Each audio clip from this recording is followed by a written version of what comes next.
राधे राधे। कैसे हैं आप सब। आज हम पंच भीखू की कथा का श्रवण करेंगे। पंच भीखू की कहानी। किसी गांव में एक साहूकार था और उसका एक बेटा व बहू भी थे। बहू कार्तिक माह में रोज सवेरे उठकर गंगा स्नान के लिए जाती थी। सुबह जल्दी जाते समय वह किसी भी पराये पुरुष का मुंह नहीं देखती थी।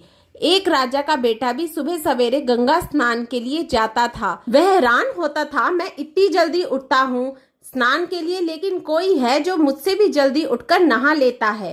कार्तिक माह के 5 दिन बचे थे कि एक दिन साहूकार की बहू तो स्नान करके वापस जा रही थी और उस समय राजा का बेटा स्नान के लिए आ रहा था। आवाज सुनकर वह जल्दी जल्दी जाने लगी, लेकिन जल्दबाजी में उसकी माला मोजड़ी छूट गई।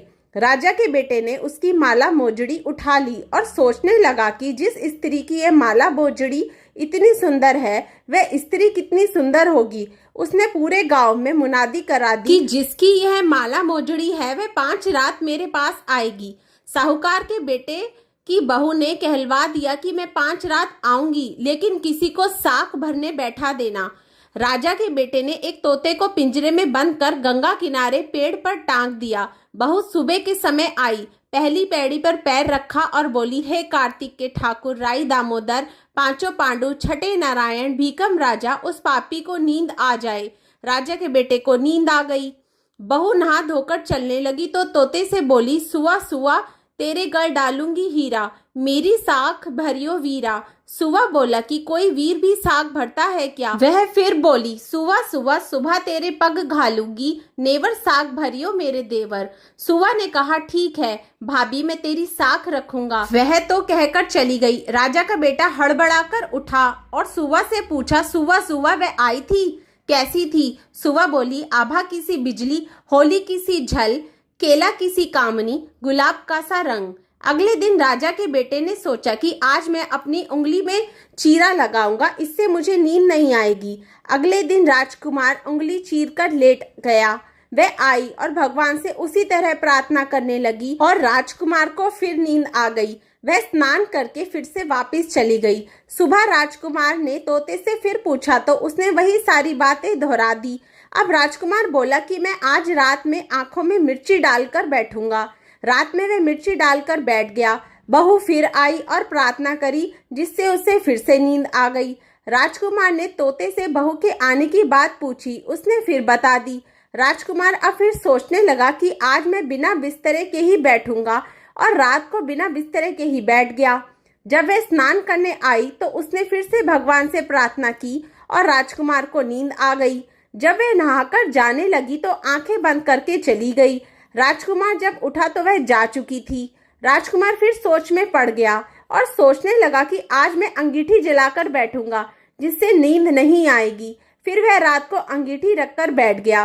साहूकार की बहू आई और वह भगवान से प्रार्थना करने लगी कि अपने 4 रातें तो निकाल ली, अब यह रात और निकाल दो।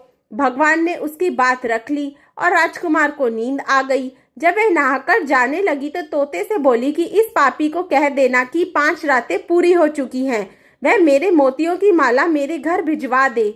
सुबह राजकुमार की आंख खुली तो उसने तोते से पूछा, क्या वह आई थी। तो तोते ने कहा, हाँ वह आई थी और उसने अपनी माला मंगवाई है। यह सुन राजकुमार सोचने लगा कि वह तो सच्ची थी, तभी तो भगवान ने भी उसका सत रखा। कुछ समय के बाद राजकुमार को कोढ़ हो गया। राजा ने ब्राह्मण को बुलाकर पूछा कि मेरे बेटे का शरीर क्यों जल रहा है। ब्राह्मण ने विस्तार से सारी बात राजा को बताई कि इसने क्या किया था। ब्राह्मण ने कहा कि इसने पतिव्रता स्त्री पर बुरी नजर डाली, इसलिए यह इस रोग से पीड़ित हुआ है। राजा ने इसके ठीक होने का उपाय पूछा तो ब्राह्मण ने कहा कि यह उस साहूकार की बहू को धर्म की बहन बनाए और रोज उसके नहाए हुए जल से यह स्नान करे, तब यह ठीक हो सकता है। राजा साहूकार की बहू की माला लेकर साहूकार के घर गया और बोला कि यह माला आपकी पुत्र वधू की है, इसे लें और आपकी बहू के नहाए हुए जल से मेरे बेटे को नहला दें।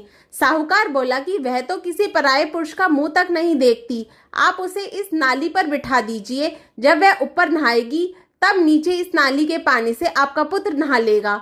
राजकुमार ने ऐसा ही किया और कुछ समय बाद उसका शरीर चंदन सा हो गया। हे पंच भिखु देवता, जैसे आपने साहूकार की पुत्र वधू का सत रखा वैसे ही सभी का रखना। कार्तिक मास पंच भिखु की कथा समाप्त। पंच भिखु का गीत। पुनो नहाई पड़वा नहाई, 5 रतन पंच तीरथ, पंचम भिखम नहाई, 1 टका मेरे गांव गांठ में सुनियो रघुराई, आधे का लाई आंवला आधे की राई, राई दामोदर सांवला जिसने सृष्टि रचाई, राजा घेकर उतरी पुत्री बन आई, राजा लाया ब्याह के रानी बन आई, 4 चक्कर 4 मक्कर 4 दिए की लौ, मैं तुझसे पूछूं श्री कृष्ण जी कब निस्तारा होए, जब आएगा कार्तिक का महीना तब निस्तारा होए। आप सभी को कार्तिक मास की पूर्णिमा की बहुत बहुत बधाई हो। राधे राधे।